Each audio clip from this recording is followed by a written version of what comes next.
Hello दोस्तों, नमस्कार। आप सभी का स्वागत है मेरे YouTube चैनल में। तो हम सभी देख रहे थे धातु एवं धातु कर्म। तो इसमें से मैंने एक भाग जो है कंप्लीट कर दिया था और आज जो है ये दूसरा भाग है।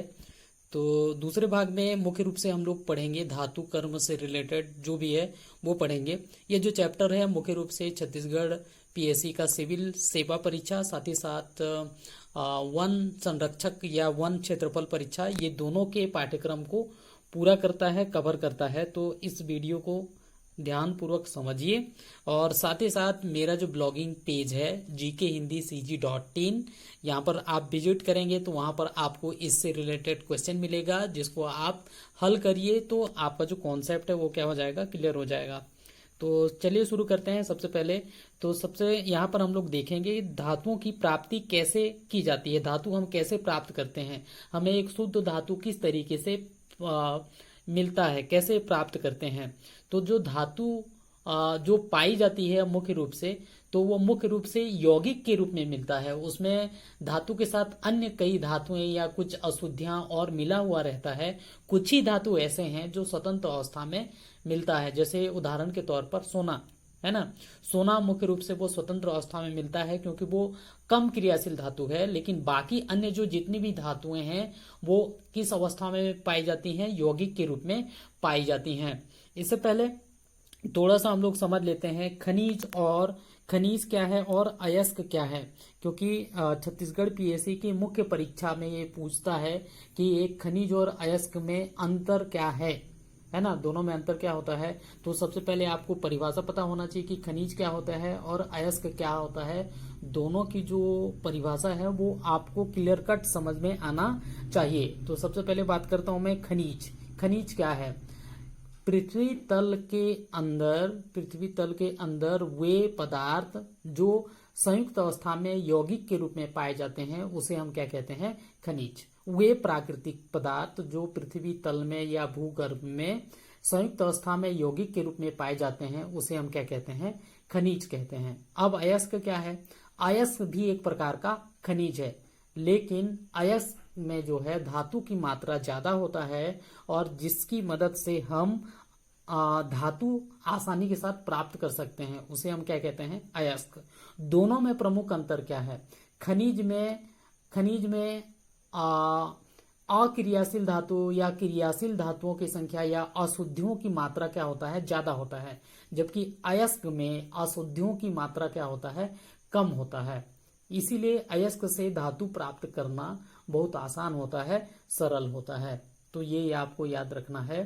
तो प्रत्येक अयस्क एक खनिज होता है, लेकिन प्रत्येक खनिज क्या है, अयस्क नहीं होता है, ये याद रखिएगा, है ना। तो अयस्क क्या है? वो एक प्रकार का खनिज है, वो एक प्रकार का खनिज पदार्थ ही है जिससे हम किसी धातु को आसानी के साथ क्या कर सकते हैं, प्राप्त किया जा सकता है, और जिसमें धातु की मात्रा क्या होता है, अधिक होता है, उसे हम क्या कहते हैं, अयस्क कहते हैं। अब इसके बाद बात करते हैं कुछ प्रमुख अयस्कों की, है ना। तो मुख्य रूप से अयस्क जो होता है वो ऑक्साइड के रूप में रहता है, सल्फाइड के रूप में रहता है, कार्बोनेट अयस्क के रूप में रहता है, हेलाइड अयस्क के रूप में रहता है। तो ये मुख्य रूप से 4 प्रकार के अयस्क के रूप में उपस्थित रहता है। कौन कौन सा? ऑक्साइड जैसे Fe2O3, Al2O3, 2S2, है ना, हेमेटाइट, और फिर ये जो है क्या है, बॉक्साइट है। सल्फाइड के कुछ अयस्क हैं। तो ये प्रमुख रूप से क्या होता है, अयस्कों के रूप में रहता है। कौन कौन सा? ऑक्साइड के रूप में, सल्फाइड के रूप में, कार्बोनेट के रूप में, फिर हैलाइड अयस्क के रूप में रहता है। यहाँ पर कुछ धातु, जो प्रमुख धातु जो परीक्षा में पूछा जा सकता है, आपको ध्यान रखना है और उनके अयस्क के बारे में आप पूरी तरह से याद कर लीजिए। जैसे लोहा, है ना, लोहा के प्रमुख अयस्क हैं हेमेटाइट और मैग्नेटाइट। ठीक है। भारत में जो सबसे ज्यादातर जो अयस्क पाया जाता है वो हेमेटाइट प्रकार का होता है। हेमेटाइट और मैग्नेटाइट, और भी टाइप होता है अयस्क का, सिडेराइट भी होता है, लेकिन मैं प्रमुख रूप से 2 अयस्कों के नाम बता रहा हूं जिससे आपको लोहा धातु जो है प्राप्त करते हैं। तो उसमें से मैग्नेटाइट अयस्क में लोहे की मात्रा सबसे ज़्यादा होता है, लोहे की प्रतिशत सबसे ज़्यादा होता है, जबकि हेमेटाइट में उससे कम पाया जाता है।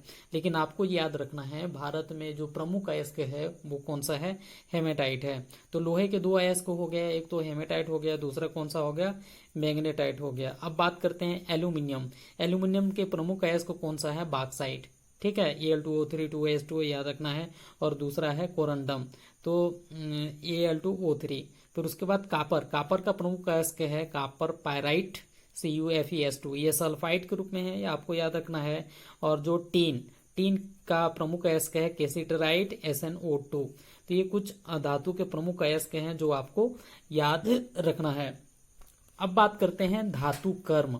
धातु कर्म क्या है ना, अयस्कों से शुद्ध धातु प्राप्त करने की प्रक्रिया को ही हम क्या कहते हैं, धातु कर्म कहते हैं।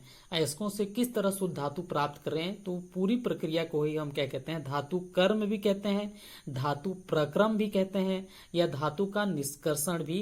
इन तीनों का एक ही मतलब होता है। तो धातु कर्म की जो प्रक्रिया है वो कितने चरणों में होता है, तो धातु कर्म की प्रक्रिया मुख्य रूप से 3 चरणों में होता है। कौन कौन सा, पहला है अयस्क का सांद्रण, दूसरा है धातु का निष्कर्षण, और तीसरा है धातु का शोधन। ठीक है, तो इन तीनों चरणों के बारे में मैं जो है अगले वीडियो में आपको बताऊंगा। इतना आप समझ लीजिए, है ना, कौन कौन सी चीजें मैंने आपको बताई, जो जो मैं बताया किताब में पढ़ लीजिए, 10वीं की बुक साइंस का बुक है उसमें से आप पढ़ लीजिए, है ना। और इतना आपको पढ़ लेना है, और इससे रिलेटेड क्वेश्चन को मैं अपने ब्लॉगिंग पेज में डाल दूंगा, उसको हल कर लेना है। अगला वीडियो में इस जो धातु कर्म की प्रक्रिया है उस पर बनाऊंगा।